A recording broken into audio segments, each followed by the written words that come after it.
The reason I'm here, however, is to predict the future. And it is very likely that you'll want to know what gives me the right to predict the future, right? I mean, what are my qualifications? So I'll tell you what my qualifications to predict the future are. My chief qualification took place in 1952 when I found myself in Chicago. I found myself in Chicago because I had to address the American Chemical Society, which was a thankless task. I discussed some experiments of mine and got very few laughs. So I decided to visit the offices of a small science fiction magazine called Universe Science Fiction. At any rate, I had to think of something fast because I was ashamed to say that I didn't have the slightest idea of what to write. And thinking quickly, I wrote a story called Everest, because Everest was much in the news then. And I thought that since 7 expeditions had failed, that I might as well write a little story about why expeditions failed, and I explained it by saying that the abominable snowmen were Martians. And they kept human travelers off the top. She read the story, bought it on the spot for $30. I spent half of it in a dinner for her and me. In those days, you could buy a very good dinner for $15 and got nowhere.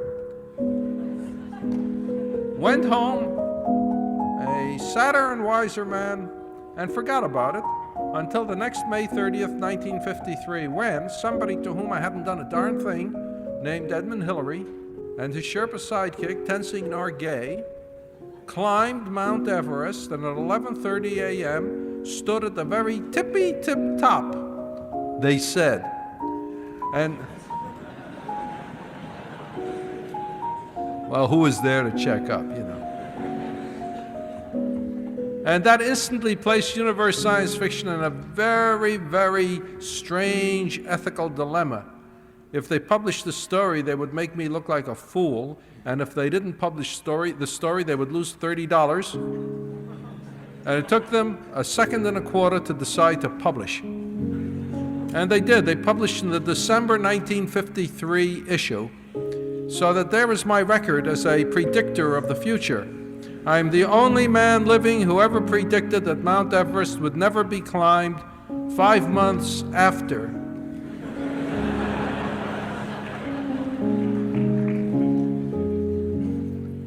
I will now talk about the future.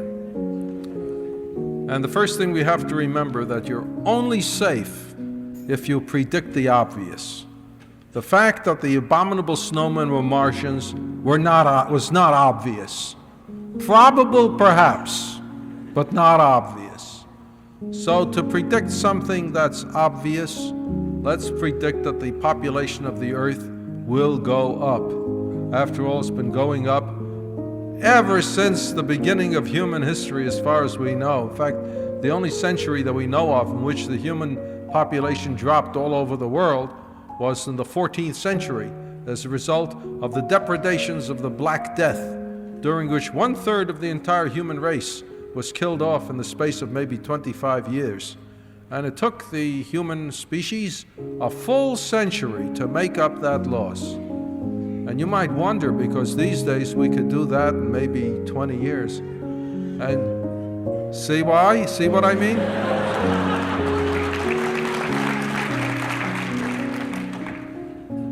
And you may wonder why it took them that long in the old days, and think that perhaps they didn't know the secret. Well, I have every reason to believe they knew the secret and worked away at it as assiduously as honest people do today. What happened was that although many children were born, many children died. The death rate was high in those days, and the rate of increase was low. Since then, we have managed to improve matters, and that reminds me of how difficult it is to know a dangerous scientific discovery when you hear one. I mean, everybody is against all kinds of technological advances that seem dangerous.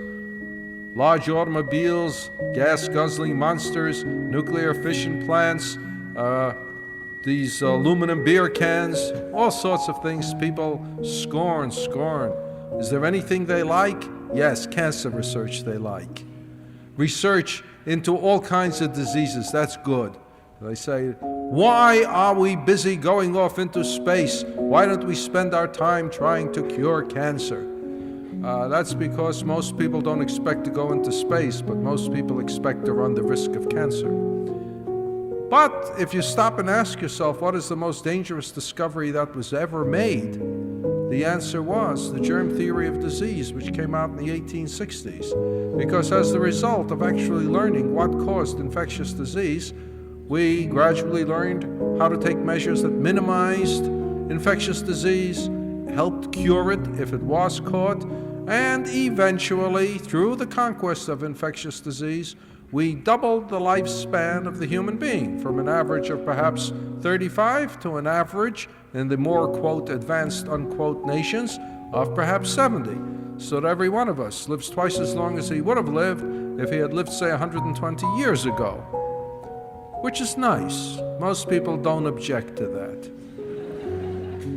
But it does leave us with a population explosion because, as a matter of fact, what governs the Earth's population is the birth rate and the death rate. If the birth rate is higher than the death rate, the population goes up.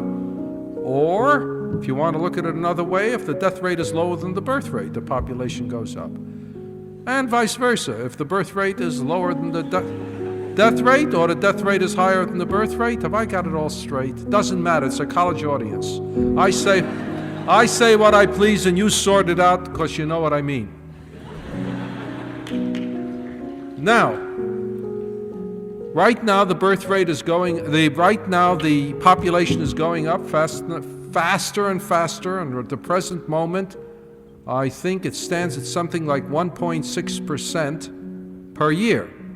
About 5 years ago, it was almost 2% per year. It's been going down slightly because they say the birth rate in China has fallen. We have the Chinese word for that. I don't know how they've managed it. I think by moral suasion. They send around the cadres from house to house, and they spend time talking to the young wives, and they spend so much time talking she doesn't have time to raise the birth rate.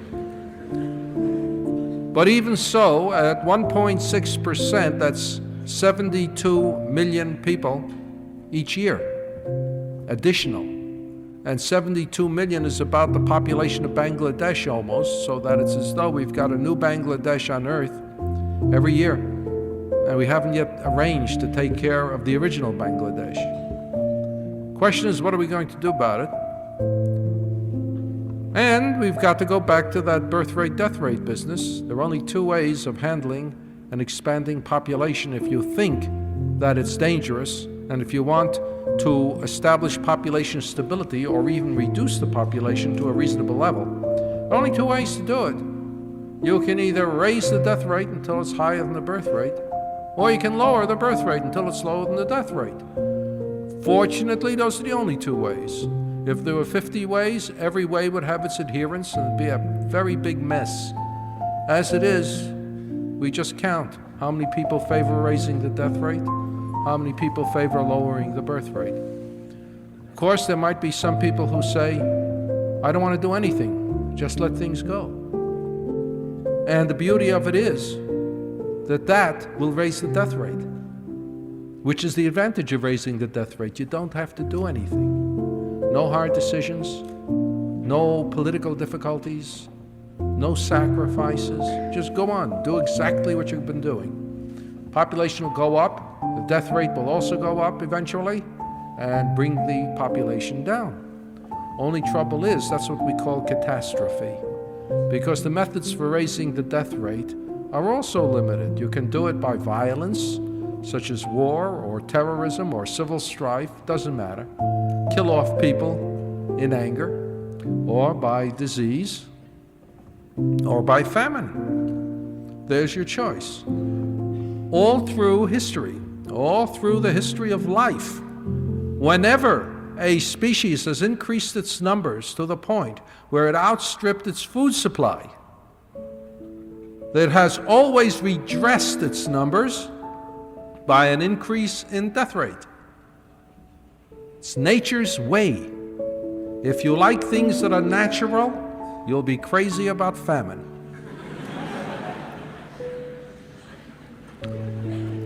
However, human beings are the only species that ever existed on Earth who are capable of foreseeing the future, if perhaps not in detail, then in broad brushstrokes.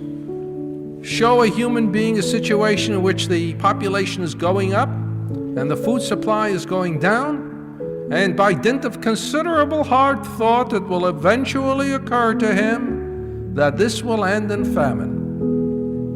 And it may be that he doesn't like famine because he suspects that it may not strike other people only.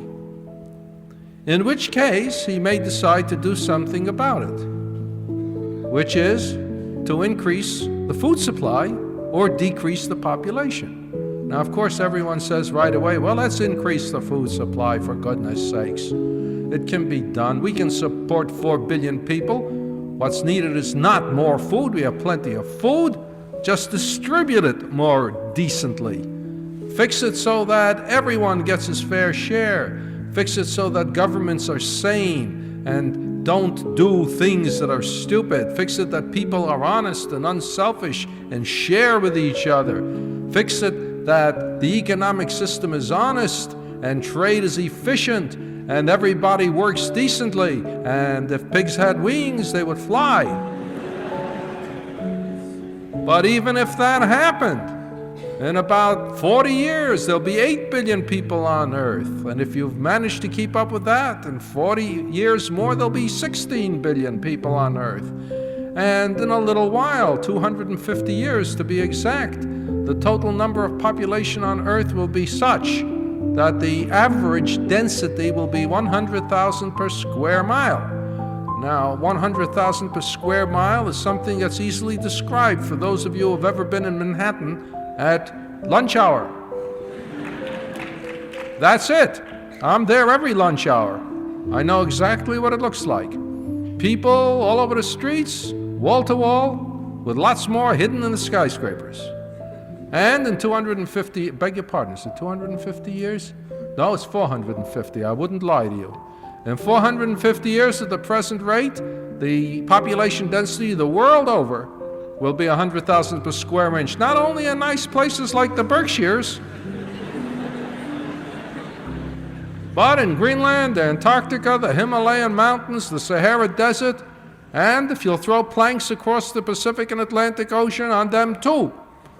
And you have the feeling that you're going to have one world-girdling skyscraper, partially apartment houses, partially factories, partially all kinds of things, schools, colleges, and the entire ocean taken out of its bed and placed on the roof of the globe-girdling and growing algae or something like that, because all those people will have to be fed, and the only way they can be fed is to allow no waste whatever. Item 1, no competition, so that you can't feed other creatures too, as well as human beings. That means not only no more Sumatran tigers, no more Burmese rhinoceroses, no more California condor. It means no more pussycats, no more puppy dogs, no more goldfishes, no more caterpillars, no more nothing except human beings. And of course, they can't live on something which has waste. Can't waste a thing. We've got to grow something which is 100% edible, like one-celled creatures. And for goodness sakes, you have this ocean on the apartment house roof, boiling away in the sun, just frothing over with algae, and every once in a while you have thick conduits leading down the ocean water from which you take out the algae and all the other plankton or whatever the heck it is, and you pound it and you separate it and you flavor it and you cook it, and finally you have your pseudo steak and your mock veal and your healthful sub-vegetables and so on. And then you send the water that's left over up there, but you have to grow some more algae. In addition to the algae that exists, you're going to have to fertilize them, give them nutrients. Where can you get your nutrients from, for good God's sakes? only from chopped up corpses and human wastes. So you've got other conduits leading upward. This is not exactly such a good world, but maybe if we manage to make it, we'll be used to it. And we'll say this is great, except that in 40 years more, the population density of the Earth will be 200,000 per square mile. Obviously, in a relatively short time, like for instance 3,000 years, the total weight of flesh and blood will be equal to the total weight of the Earth. And in 9,000 years, it'll be equal in total weight of the known universe. So, let's face it. Sooner or later, we'll have to stop. We can't not do anything. Either the death rate will go up or the birth rate will go down. And I personally prefer that the birth rate go down. Question is, how is it going to happen? Because the disadvantage of using the birth rate going down as a method of controlling population is that it's never been tried, really, and we don't know if it'll work. So certainly we're going to have to use some method that's never been used. And I've got a method, believe it or not.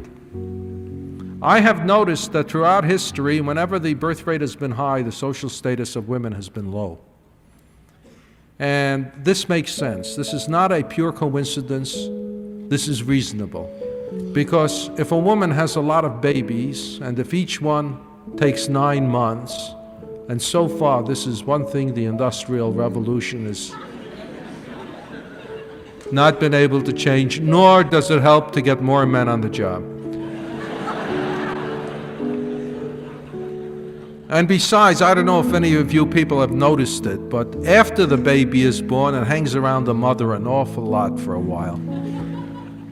And before the baby stops hanging around the mother, there's another one on the way, and then another one, and then another one. And the woman has all she can do to bear the babies and suckle the babies and take care of the babies and clean the house and cook and pull the plow when the horse isn't feeling good and things like that. And under circumstances like that, you're going to waste time educating a woman? For what? You're going to waste time expecting her to do things that are human, like helping to run the world? Of course not. Poor thing has enough work to do. So she just stays there, ignorant and without shoes and working away until she dies, but then she's easy to replace. On the other hand, and those periods in world history, not too long, and those areas, not too extended, in which women have had reasonable treatment, treated as kind of subhuman men, the birth rate has dropped automatically. In fact, people right away start worrying about race suicide as soon as the birth rate drops. Never worry about race suicide as the population goes up. This is a peculiarity of the human species. And you say, why on earth should the birth rate drop? Since absolutely the highest calling any woman can possibly aspire to is that of being a wife and mother. What else can she possibly want to do? You hear all over the place about how great it is, motherhood, you know? And I mistrust that because I always figure that anything that has to be pushed that hard can't be that good.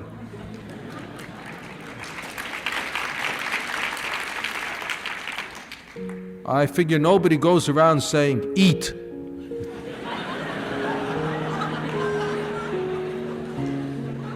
You know, it'll keep your strength up. Nobody goes around with billboards saying, don't be a fool, breathe.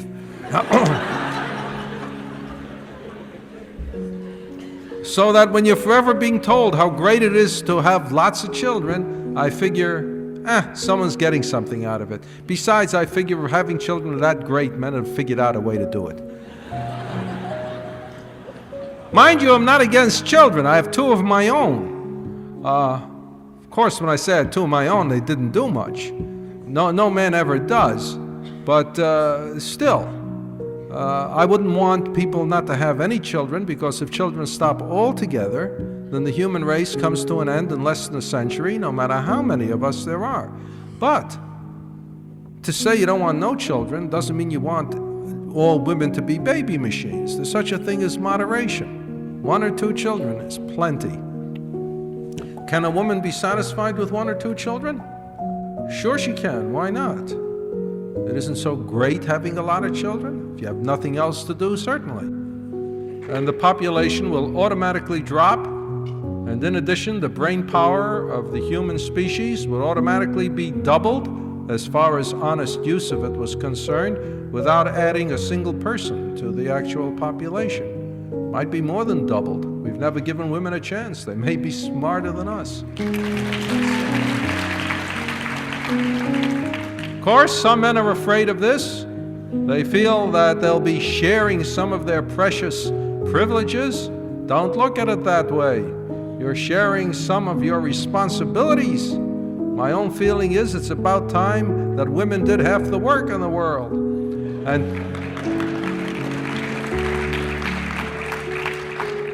and took half the risks and half the blame and all the rest of it. In fact, who knows? The last act of male chauvinism on earth may be that of forcing women to take their share, much against their will. Too darn many women are so happy at having hats taken off in their presence and being helped across the street that they don't mind being slaves in exchange. And I say we don't need this kind of women. So, there's my solution. You'll give women equal rights in every possible respect. The birth rate will go down, the population will be stabilized, humanity will survive, so that women's lib is vital not only for women, but for men too. Of course, people say to me, how are you going to persuade all the different places on the earth to grant equal rights to women, even macho communities like south of the border, and old traditional places where women have for thousands of years been considered a domestic animal, somewhat higher than the ox perhaps, but definitely lower than the horse. And I feel that what's going to happen is, as population goes up, it's going to be clear to governments all over the world that things are just going very bad and they'll have to do something, and I'm convinced that there'll be no way of handling the problem humanely except by giving women equality, forcing women to accept equality. Of course, you know what human beings are like. They may prefer inhumane methods like forcible sterilization, like massacres, like all sorts of fun things like that there. And to people who are against birth control, I suppose this is preferable. At least I can't imagine why else they should be opposed to birth control. Well then, if we manage to control the population, what next? The difficulty is, of course, that there is supposed to be 60 billion barrels of oil in the 600 billion barrels of oil in the ground, and we're consuming 30 billion barrels a year, 20 billion barrels a year. If you divide 600 billion by 20 billion and you keep the zeros straight, the answer is 30, which means that at the present rate of use, we've got enough oil to last us 30 years, and after that we're in trouble. There's plenty of more energy, but we're geared. The earth is geared to the use of oil, which is by all odds the cheapest and most convenient energy source we've ever had. To develop other energy sources is going to mean a capital investment, and it's going to mean a lot of maintenance and a lot of research and a lot of trouble. So what we ought to do is start going through all this trouble and all this expense and all this effort and all this emotional turmoil right now, and conserve our fossil fuels as much as we can so as to give us as much lead time as possible. And this is going to be difficult, and the only thing in its favor is that it may save civilization for those of you who think it's worth saving. For those of you who don't, you might recall that if you don't save it, we lose several billion lives the world over, of which your own may be one. And if you still don't think that's important, then you're fortunate. Nothing can happen to you that's important. Now, where are we going to get energy from? There's plenty of energy in the universe. There's plenty of available energy in the universe. It just means learning how to use it. And what we want, there are all kinds of energy. I won't bother listing them all because you can't pick up a newspaper or a magazine without their discussing different energy sources. We'll take it as read. There are all kinds of energy sources, and we can use them all because in some places on Earth and at some times and for some purposes, one particular energy source may be particularly convenient. Heck, there are many times when human muscle is the most convenient energy source, although this gets hard to believe. But try reproduction without the use of human muscles, and you'll see what I mean. It doesn't work with windmills. Well, what we need, though, backing up all this, is some form of energy which is copious, safe, and eternal.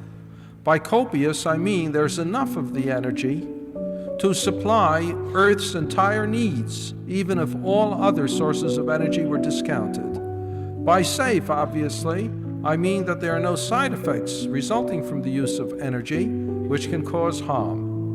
And eternal means, well, it sounds like it means lasting forever. But supposing we limit it and say it lasts as long as humanity does. Is it all right if it runs out when we run out as a species? Okay then. Let's take these one at a time. What's copious? There are only two forms of energy that are really copious, in the sense of always being copious. One is nuclear fusion. This is not to be confused with nuclear fission, which we have now. Nuclear fission is very useful.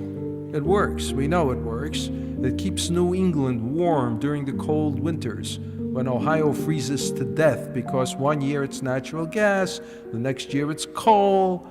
Meanwhile, New England has no problems. It has nuclear plants which produce the electricity, and it can ship electricity to other parts of the country. You don't like nuclear plants, I don't blame you, but you use the electricity it produces. It's one of those things you demonstrate against nuclear plants, but you don't turn off the electric switches. So that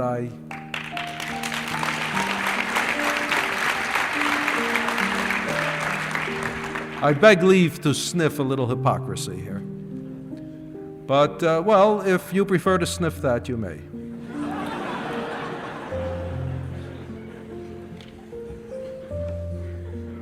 Nuclear fusion, on the other hand, has an easier source. It's heavy hydrogen, not uranium. Heavy hydrogen can be gotten out of the oceans. Not only that, it delivers 7 times as much energy, weight for weight, as nuclear fission does. It doesn't form nuclear wastes. It does involve tritium and neutrons, which we hope will produce a far lesser problem than the radioactive ash that the fission plants do. And it is available everywhere, since water is practically a universal commodity, except in some deserts where very few people live anyway. There's only one catch with nuclear fusion, which, by the way, will last for billions of years. There's only one catch, and that is we haven't got it yet. And we don't know when we'll have it. I feel we'll have it before long, but we haven't got it yet. And when we do get it, it'll take perhaps 30 years before we can build a large nuclear fusion power plant and get all the bugs out of it. And there are some people who suspect that the bugs will be sufficiently complex so that we may not be able to make use of it after all. I hope that these pessimists are confounded, but we can only wait and see. Meanwhile, we can't afford to attempt nuclear fusion alone or entirely. We must go to the other source of energy, which is copious, can support us all, safe, produces relatively little in the way of injurious side effects, and eternal, will last as long as humanity will, and that, of course, is the sun. And since this is Sunday, I say it with the proper reverence. If we can use sun power, I don't mean just in low-intensity situations as in warming houses. I mean by conversion into electricity, which is a high-intensity energy sort of thing. That can be done with present techniques. We have photoelectric cells. We have solar batteries. We can expose wafers of silicon to the sunlight and build up an electromotive force and create an electric current. We have to. It's a low efficiency thing so far and quite expensive so far. And sunlight is very dilute. There's a lot of sunlight, but it's spread out, so that we would have to coat thousands of square miles of desert area so as to get maximum sun. And even then, it wouldn't be working 12 hours out of every 24 on the average, because you don't pick up much in the way of sunlight at night. And there's so far no efficient way of storing electricity so that we can pick up a lot of electricity during the day and then use the stored electricity at night. You would have to have stations at opposite ends of the earth, different places. There'd always be some in daylight. And of course, also, even the air does stop and absorb a certain amount of solar energy, no matter how clear it is. And any time it gets misty and foggy and cloudy, it loses a lot more. And you can't help but think how much more efficient it would be if we could build these solar power collecting stations in space, put them up over the equatorial plane at a height of 22,000 plus miles, and have it revolve around the Earth in 24 hours, synchronous revolution about the Earth, so that it'll always stay more or less over one spot on Earth. It would absorb sunlight, a full range of solar energy, never in any way stopped, depleted, absorbed by anything at all, hardly ever be in the Earth's night shadow. Under ordinary conditions, it would miss the thinned shadow, the tapering night beam at a height of 22,000 plus miles, and would only pass through at a certain period of time before and after the equinoxes. And over the space of a year, it would spend only 2% of its time in the shadow. And of course, you would have a number of them all around the Earth, and they could supply the whole Earth with energy, beaming them down in the form of microwaves to be absorbed on Earth with much greater efficiency than undiluted sunlight is. Of course, we know that microwaves can be dangerous. We're not going to beam them down in the middle of Amherst, even though some of you may think it's a good idea. And there is every reason to think that we can arrange it so if anything goes wrong, the beam is instantly dispersed, becomes only minimally dangerous, and is stopped. Naturally, you wouldn't want to move through the beam, but presumably airplanes will know how to avoid it, and even if they do go through it, they will remain through it so short a time that the danger is minimal. Birds flying through it, if they decide to pause on the wing while in it and fly round and round and round, may eventually come out broiled. But I have every reason to think that birds won't do it, even if you beg them to. It may work. There's the danger of thermal pollution, that is heat is added to the Earth, which it wouldn't otherwise get, so that the average temperature of the Earth would go up. And that would limit the amount of energy you could receive from such solar stations, because if you raise the temperature of the Earth sufficiently, why, you'll melt the ice caps and raise the water level of the oceans 200 feet and drown all the coastal plains of the world, which are precisely the most populated regions. Well, this doesn't mean we can't use any amount of heat, just not too much. It still leaves us a liberal supply until such time as we learn how to help the Earth radiate the excess heat. Well, now, what else is good about this thing, which is generally considered a kind of feat of fantasy? Hard-headed people are against such solar power stations for a variety of reasons.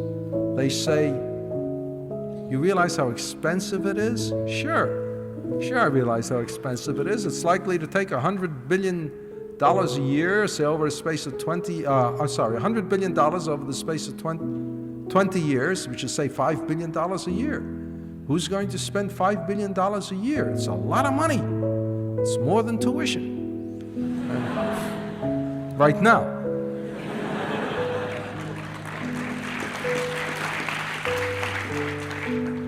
But the people who are worried about $5 billion a year don't realize that we spend a lot more than that on booze, and a lot more than that on smokes. And no one has ever said that the space program does any more harm than waste money. There are rumors that tobacco and alcohol do actual harm, beyond the waste of money, actual physical harm. Of course, they also bring pleasure. And people say, this is cheap of you, Asimov, since you don't smoke and don't drink, to cast aspersions upon other people's pleasures and imply that they should easily sacrifice them for something you're interested in. And I recognize the justice of this, and I sniff a certain amount of hypocrisy in myself when I talk this way. But then, supposing we consider war and preparations for war. Now, who gets personal pleasure out of war? Who really considers it a fun activity these days? Nobody is going to admit in public he wants war, he enjoys it because the excitement makes his blood race through his veins and just gives him that good old tingly feeling. Everyone gets up and says, I hate war, but we have to be prepared as a deterrent, right? So that the world now spends $400 billion every year to support its various war machines, its various competing war machines. $400 billion every year. I used to say $300 billion. Now it's gone to $400 billion. By the year 2000, the present rate of increase, it'll be $1 trillion a year, if we get there, which I doubt. Well, for goodness sakes, what is the $400 billion a year buying us? What good are the war machines? We can't use them. We can't have a thermonuclear war at all because it's universal destruction. As a matter of fact, a thermonuclear war doesn't supply us with the minimum virtue of a war, which is one of the reasons I don't think it'll be fought. You see, the thing with a thermonuclear war is we have every reason to think it'll last maybe a day and a half. And in a day and a half, there's no time for promotions to come through for the generals.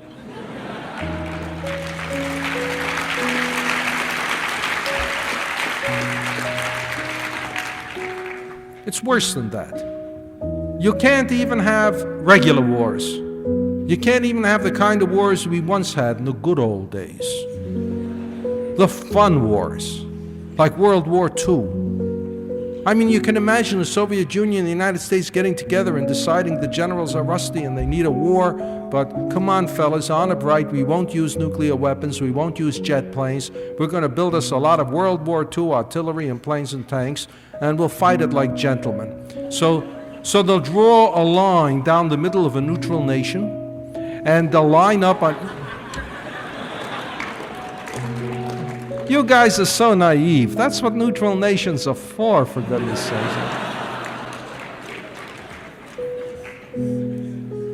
And you line up on either side, and for 4 or 5 years, maybe 6 if it's too exciting to stop, you have frontal penetrations and flank attacks and artillery bombardments and bombing attacks, and maybe, if you want, some sort of old-fashioned excitement, poison gas, things like that. At the end of the time, you see who's where, who has accomplished what, how many people have been killed, and you assign indemnities and exchanges of territory and all that. The losing side shoots its generals. Now that's the great problem. I've always maintained that if the losing side in any war automatically shot its generals, and if the generals were told this in advance, there'd never be any wars because the generals would always say they weren't ready. But you don't do it. It's considered not sporting. But why can't we fight a war like that? Easy. We don't have the gasoline for it anymore. You know how much gasoline it takes to run even a World War II war nowadays? more than we can afford to spend, considering we've only got a 30-year supply left. And don't tell me we're going to find more petroleum supplies. No matter how much we find, it may extend it another 10 years, no more. Heck, you can't even fight little wars anymore. I mean, supposing you have a war between two small nations that don't have nuclear weapons. They're forced to fight it with non-nuclear weapons. Naturally, neither one is going to fight it unless they can get the weapons from one of the great powers so that they can have really sophisticated non-nuclear weapons. Otherwise, there's no fun in fighting the war. Well, that means one side calls in the Soviet Union, the other side calls in the United States. Now they fight the war. It can only last 6 days. After 6 days, one side may be winning, whereupon the other side has to be helped by its nation even more because they don't want to lose face, which means the other nation has to help its side, and before you know it, you've got a thermonuclear war. So if there's any danger of one side winning, and usually that's pretty determinable after 6 days, they stop it. Happens all the time. The other kind of a war is when you have a small war where the great powers aren't interested. This hardly happens anymore, in which case they fight with slings and arrows of outrageous fortune. And it takes them 17 years to kill 100 people, and nobody cares. Or you can have terrorism. You can always have terrorism, because all it takes is 5 men or women. You call yourself the Cosmic International Army of Human Righteousness.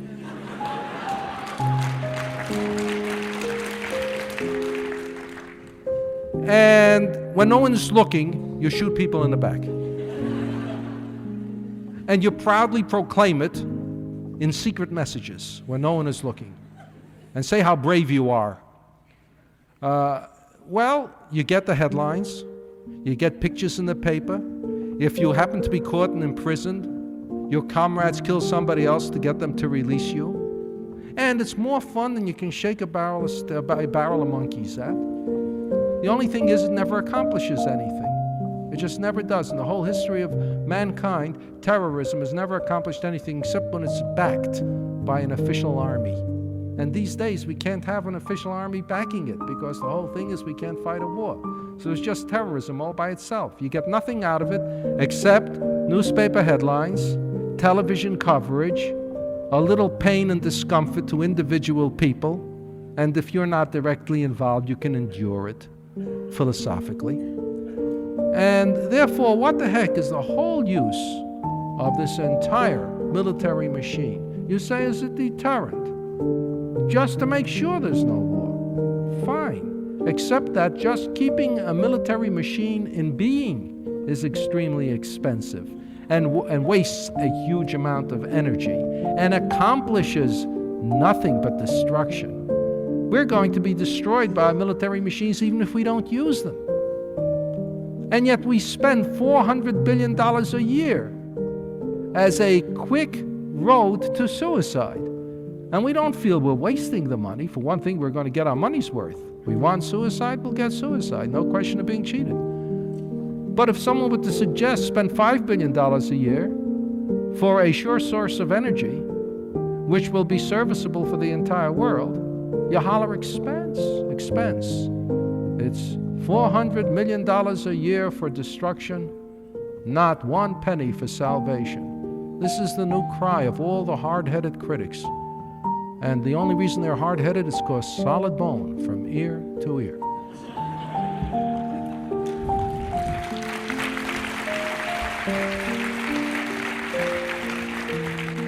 Now let's suppose we have these solar power stations. We're building them, we found the money. Well, heck, where are we going to get the material from?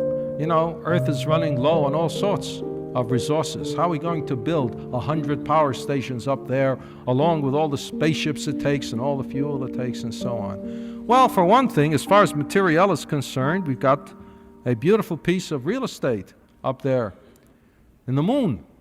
The moon is 1/81st the mass of the entire Earth, and it's only there 237,000 miles away. You say, listen, that's a long distance. No, it isn't. It's 3 days away. It's 3 days away. We have sent so far let's see now, 15 people to the moon. 12 made it, 3 didn't, but every single one of them got back. You can't get safety records like that almost anywhere. And that even though they rode on ships, which were the best you could build with the lowest bidders. And now Columbus, he did something. That was difficult. I don't want to run down the astronauts. Believe me, you couldn't even get me on an airplane. But nevertheless, the fact remains, if I had my choice, I'd rather go with Neil Armstrong than with Christopher Columbus. Columbus had 3 ships that were salvaged on the point of sinking. Any storm would have sunk him. Any storm. In fact, coming back, a storm did sink the Santa Maria. But going there, he hit the only 7-week stretch in the history of the North Atlantic without a storm. What's more, he didn't know where he was going. He thought he was going to Asia. He didn't make it, frankly. And as for the crew, they didn't know anything about where they were going. There was nothing with the heck. You go to the moon, you've got it easy. You drive to the top of the atmosphere, look around, there's the moon. You aim at it. And furthermore, if you're going to the moon, you knew for sure that there weren't going to be any hostile natives there. So on the whole, going to the moon is easy. In terms of our technology today, it's much easier than Columbus's trip to America. So we go there and we set it up as a mining station. We can get everything from the moon that we need except carbon, hydrogen, and nitrogen, and that Earth will supply for a while. Of course, lots of people are horrified. They say, gee, we've been mucking up the Earth, now we're going to go there and muck up the moon too. And my answer is, why not? The moon doesn't belong to anybody. There is no life on the moon of any kind. There aren't even any germs to give you concern over, bacterial rights.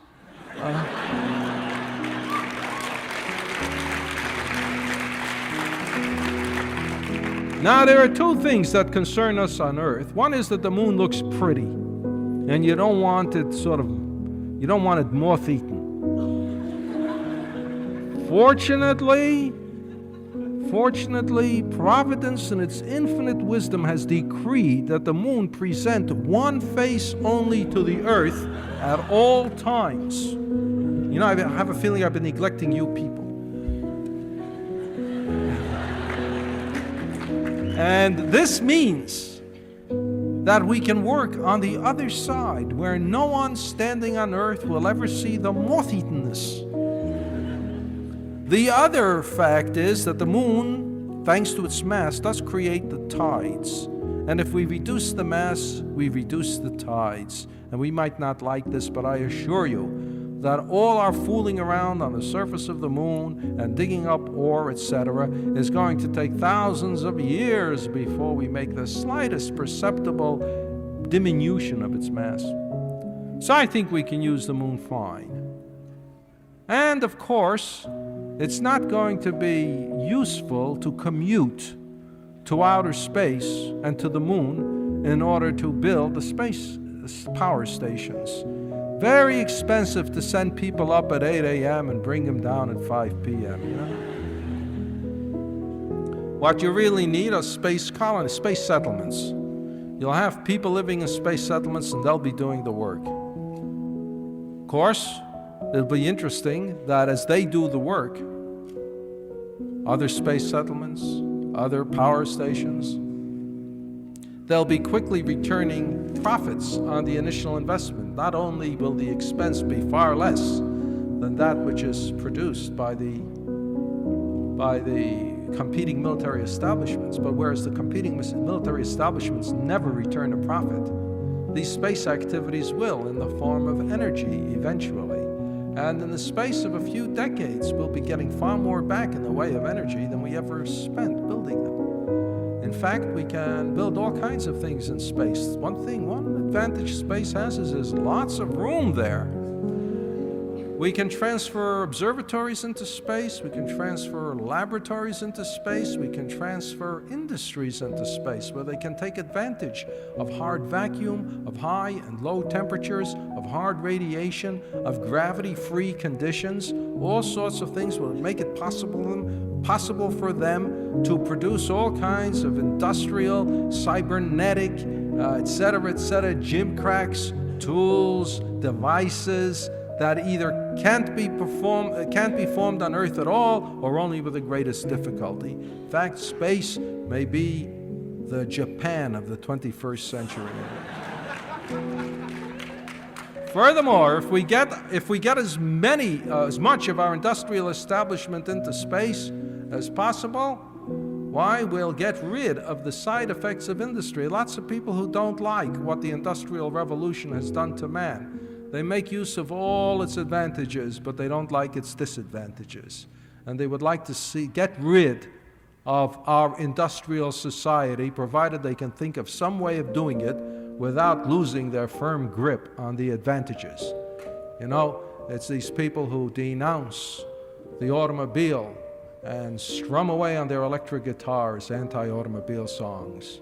So I say, if you get industry into space, you are in a sense getting rid of at least some of the disadvantages of our industrial civilization and saving its advantages. They're not far away, only a few thousand miles, but all their waste matter, all their pollution, all their noise, all their whatever you don't want is up there. You don't even have to send many people up there, because undoubtedly if civilization continues, they'll be automated and computerized to a fare thee well.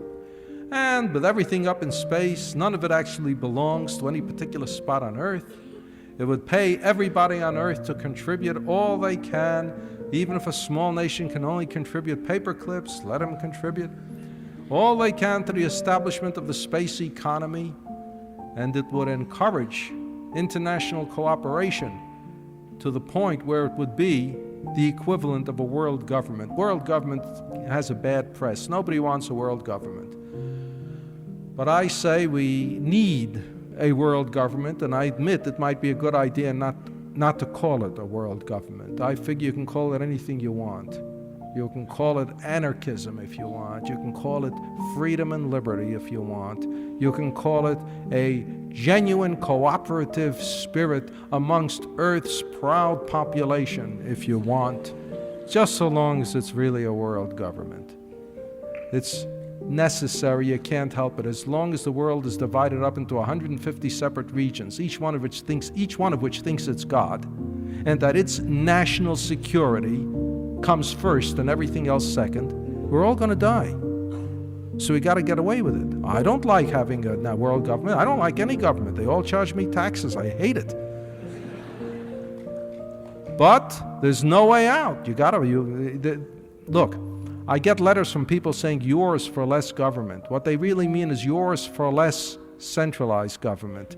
If Washington abdicates and there's less government at the center, it means that the local bully boy on the block is the government. And I would rather have it in Washington. The local bully boy knows where to find me.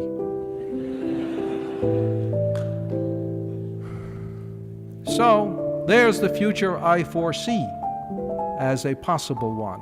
Energy from space, space fully exploited, a nice computerized, automated civilization, women's lib, also, which I haven't discussed in this particular speech, but for very good reasons, revolutions in education, an automatic end to racism, because the Earth cannot continue under an appropriate civilization as long as some people feel, rightly, that they are discriminated against. And this is going to be a sort of peaceful world, a sort of world, as I see it, which has accomplished its aims, and they're liable to be bored to death.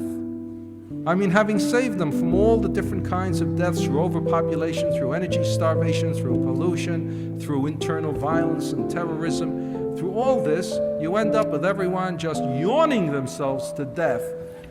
Because after all, through all of history, human beings have been used to living with risk and danger, etc., etc., well, they'll still exist up there.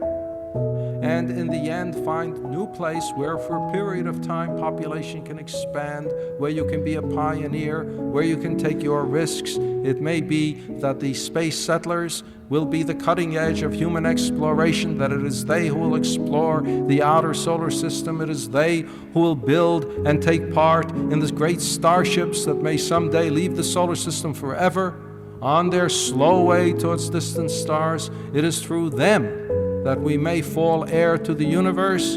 It is through them that we will finally outgrow the infancy of the human race, stuck as it is to the cradle of the earth, and through them we will finally become adults and expand and spread out into our proper home, which is nothing less than the entire universe. And if out there we find other creatures intelligent enough to be expanding on their own, then I suggest we will by that time discover that there is such a thing as a siblinghood of intelligence. Any intelligent species that has reached the point where it can expand beyond its own planetary system must have defeated those, or maybe never had them, those vile instincts which led them to fight with each other. Because if we can't defeat them, we'll never get out into space. We'll all die right here on Earth. If we get out into space, it's because we have learned how to do something better than to destroy our brother and sister. And if we do, they do too. And when we meet, it will be on an entirely new basis of humanity in a general sense, not referring to the human species alone.